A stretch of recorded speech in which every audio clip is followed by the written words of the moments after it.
Ladies and gentlemen, you are listening to Life Well Lived by Omobola Stephen. It's an engaging and enlightening talk show on life, relationships, and the business of life. Grab a cup of juice and just chill. Life Well Lived by Omobola Stephen. Live life. Live fully.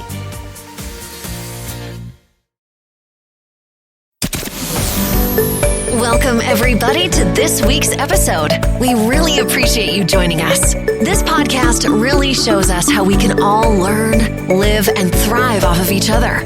By sharing our knowledge through our conversations, we will impart some knowledge whilst learning ourselves how to progress even further. Here is your host.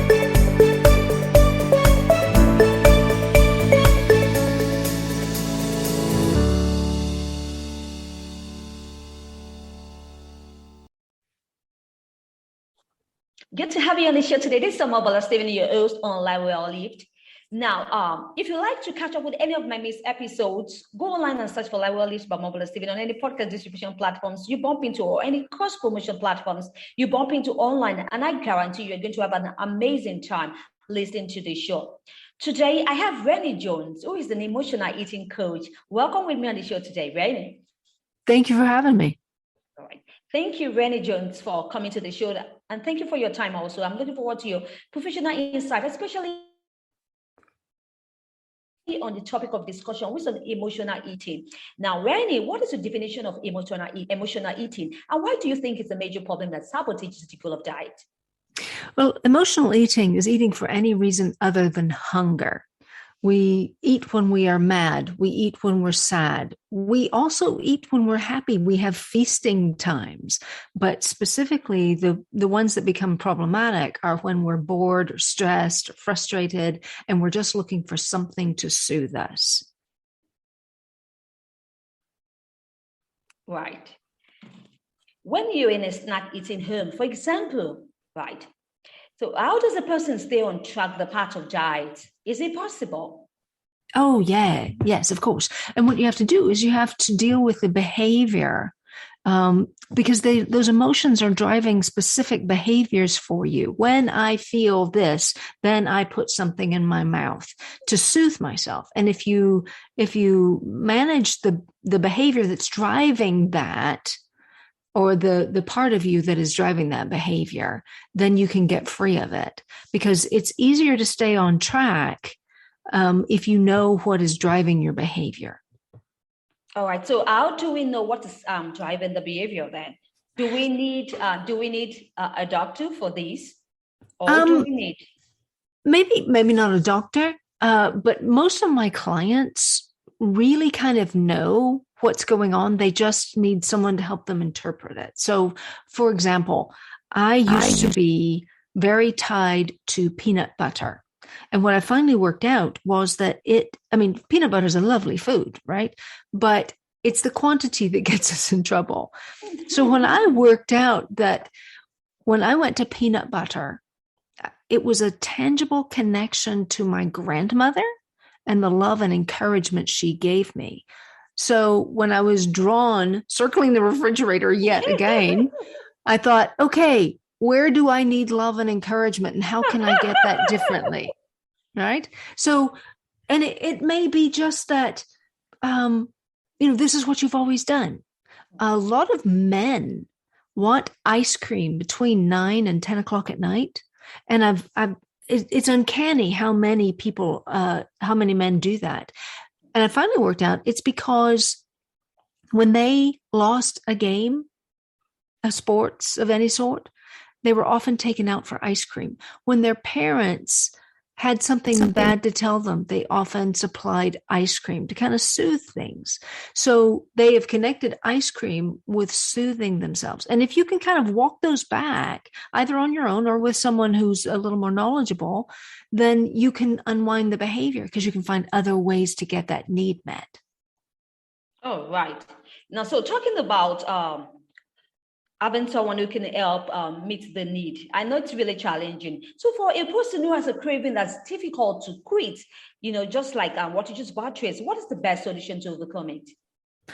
So I have this craving protocol that I give them. And If there is something that you just cannot say no to, okay, then sit down at your table, get a plate or bowl, whatever is appropriate, knife, fork, spoon, have a placemat or tablecloth. Make consuming that food as honoring to it as the honor you're giving your craving. Because if we stop, slow down, enjoy the food, then it gives us more benefit than if we are standing over the trash can or sink trying to sneak it. So just sit down and actually enjoy that food for once. And it may give you a different feeling.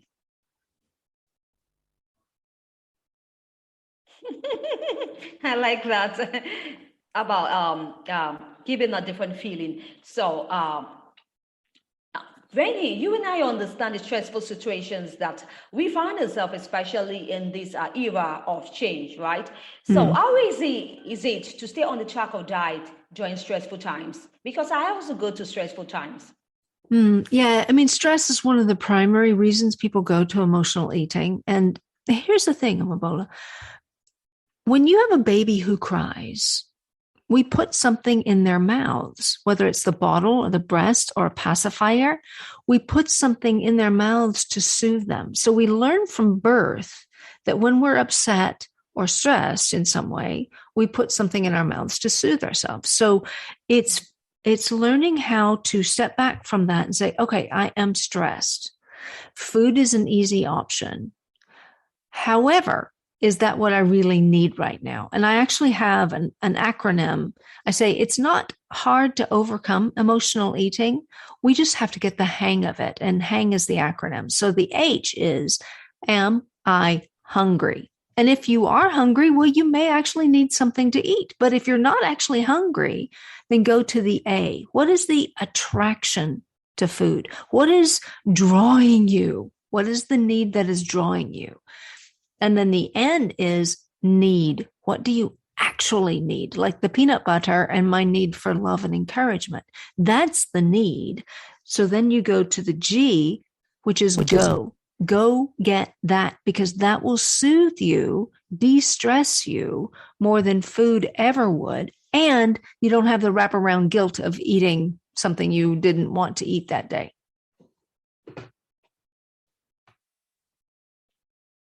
Right.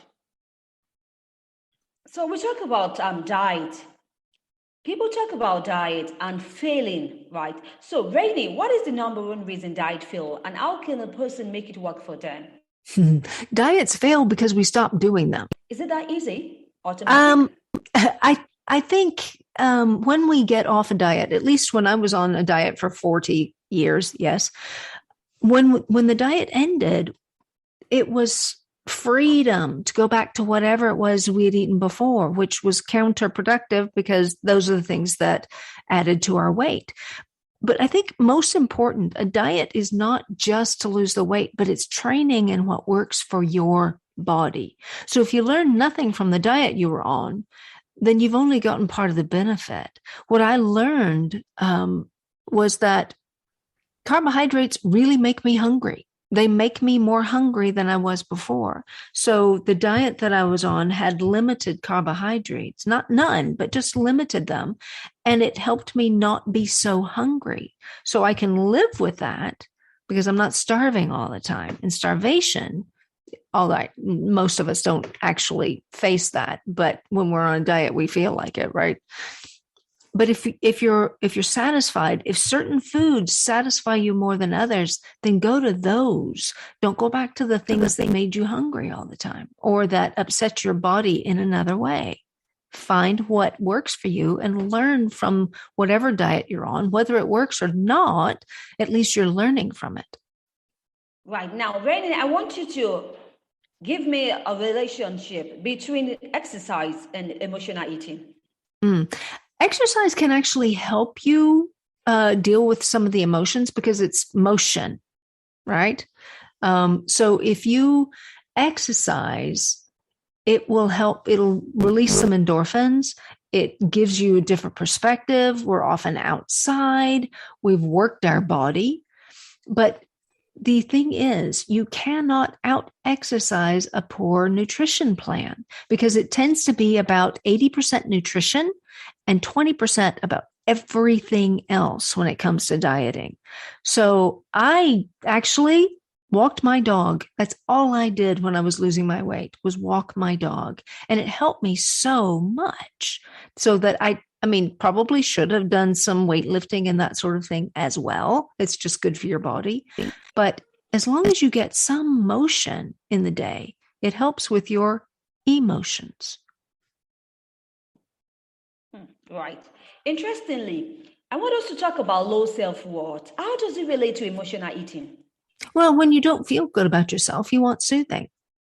And when you want soothing, if you go to food, then that's emotional eating. So building your self-esteem is so important because we just make better choices when we feel good about ourselves. That's right. Don't we? That's right. That's very important. So what are the strategies you can provide, right, for my audience in order for them to be able to improve on a self-worth? Well, I think recognizing that so much of what we beat ourselves up for isn't reality. You know, I have clients who will come in and they will say, well, I'm just so awful and I don't deserve this and all that kind of thing. And I say, okay, so did you kill somebody? Well, no. Okay. Did you rob people? No. Did you abuse a child? Oh, no, I never did that. I said, you know, that's what I think of when I think of someone who's awful. You're not there. You just don't feel good about yourself for whatever reason. So what are the things that bring goodness to the world that you possess or that are a part of who you are?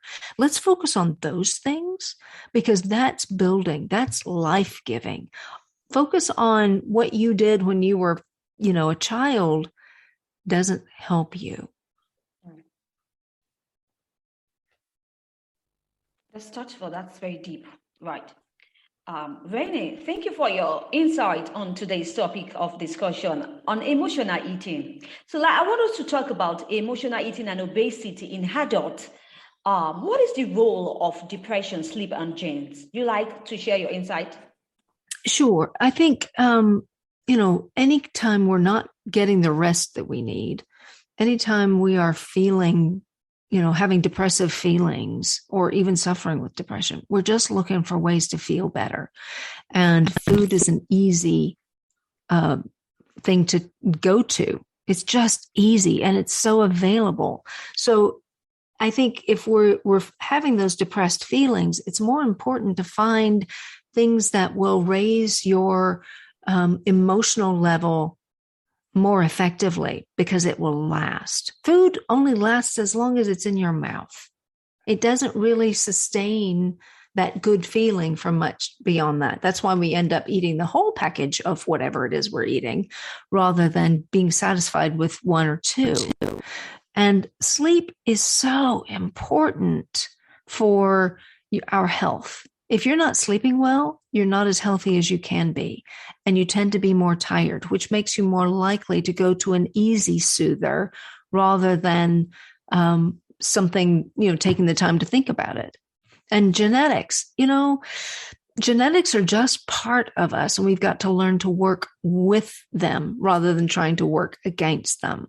My brother is very definitely patterned after my mother, and I am very definitely patterned after my father.